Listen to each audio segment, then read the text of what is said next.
بسم اللہ الرحمن الرحیم۔ آج ہمارا حج تربیتی پروگرام کا سبق نمبر 21 ہے اور اس کا موضوع ہے طواف کی سنتیں۔ سنت کا مطلب یہ ہوتا ہے جس کے کرنے سے ثواب ملے گا اور جس کے نہ کرنے سے آدمی ثواب سے محروم ہو جاتا ہے۔ یہ مطلب نہیں ہے کہ آدمی، ہمارے ذہنوں میں ایک بات یہ ہے کہ سنت چھوڑنے سے عمل پر اثر نہیں پڑتا، عمل پر اثر یہ پڑتا ہے کہ آپ کو ثواب نہیں ملتا۔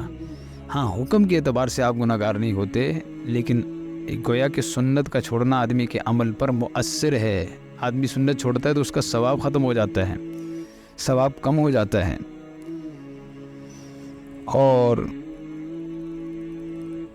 بسا اوقات سنت کے چھوڑنے پر کراہت آ جاتی ہے، لیکن سنت چھوڑنے پر کوئی دم واجب نہیں ہوتا، کوئی صدقہ واجب نہیں ہوتا۔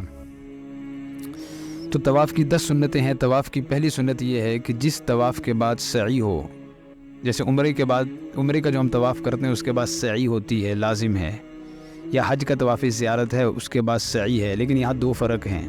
یہاں ایک فرق ہے کہ عمرے کا طواف احرام باندھ کے کیا جاتا ہے، جبکہ طواف زیارت احرام کے بغیر بھی کیا جا سکتا ہے، کیونکہ آپ نے جب حلق کروا لی ہے تو آپ احرام کھول سکتے ہیں، لیکن آپ بیوی کے پاس نہیں جا سکتے، وہ والی حلت آپ کی حلال ہونا بھی نہیں ہوا، وہ طواف زیارت کے بعد ہوگا۔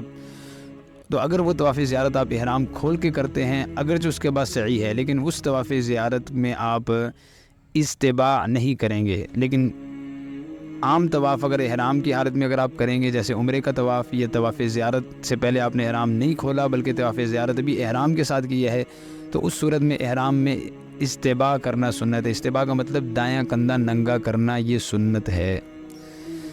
طواف کی دوسری سنت یہ ہے کہ طواف کے شروع اور آخر میں حجر اسود کا استلام کرنا۔ یاد رکھیں کہ کل 9 استلام ہوتے ہیں، عمرے میں 9 استلام ہوتے ہیں، اسی طرح طواف زیارت اگر آپ کر رہے ہیں تو اس میں بھی 9 استلام ہو جائیں گے۔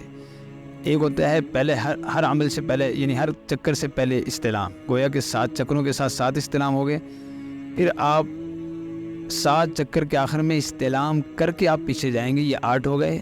پھر 2 رکعت نفل پڑھنے کے بعد، دعا مانگنے کے بعد، زمزم پینے کے بعد اب آپ سعی کے لیے جا رہے ہیں، تو سعی کی طرف جانے سے پہلے استلام کر کے جانا، یہ سنت ہے۔ تو گویا کہ یہاں پہ 9 استلام بنتے ہیں، یہ 9 استلام کرنا جو ہے یہ سنت ہے۔ پہلا اور 8واں استلام سنت ہے، اور چکروں کے درمیان جو استلام ہے یہ مستحب ہے۔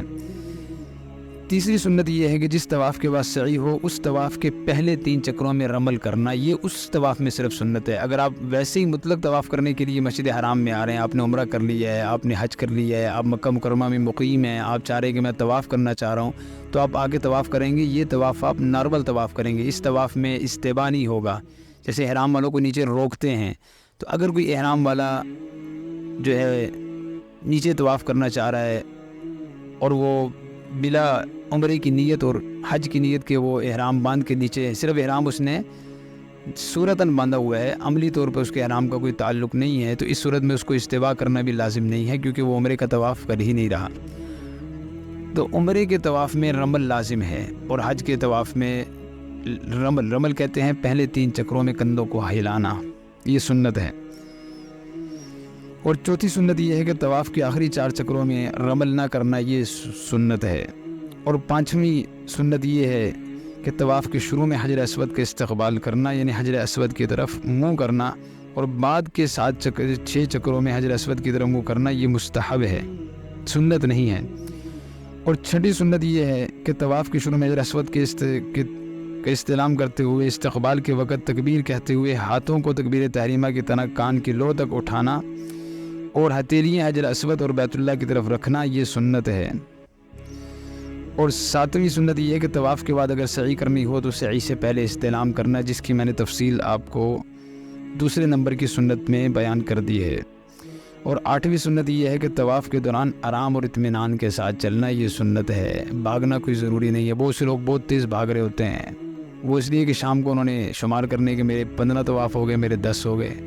تو اللہ تعالیٰ تو احسن عمل کو دیکھتے ہیں، لیبلوکم ایکم احسن عملا، مقصد یہ کہ ہمارا طواف احسن ہو، اکثر ہونا ضروری نہیں ہے، احسن ہونا ضروری ہے۔ اور 9ویں سنت یہ ہے کہ طواف کے تمام چکر کسی وقفے کے بغیر مسلسل کرنا بہتر ہے، یعنی وقفہ جان بوجھ کر نہ کرے۔ ہاں، نماز بیچ میں آگے وہ الگ بات ہے، یا کسی اور وجہ سے طواف روک دیا گیا تو وہ ایک الگ بات ہے، وہ اس کی طرف سے عذر نہیں ہے۔ اور 10ویں سنت یہ ہے کہ جسم، کپڑوں اور طواف کی جگہ کا نجاست حقیقیہ سے یعنی ان کا پاک ہونا ضروری ہے۔ تو یہ طواف کی سنتیں ہیں جن کے کرنے سے طواف انسان کا عمدہ ہو جاتا ہے اور اس کا ثواب دگنا ہو جاتا ہے۔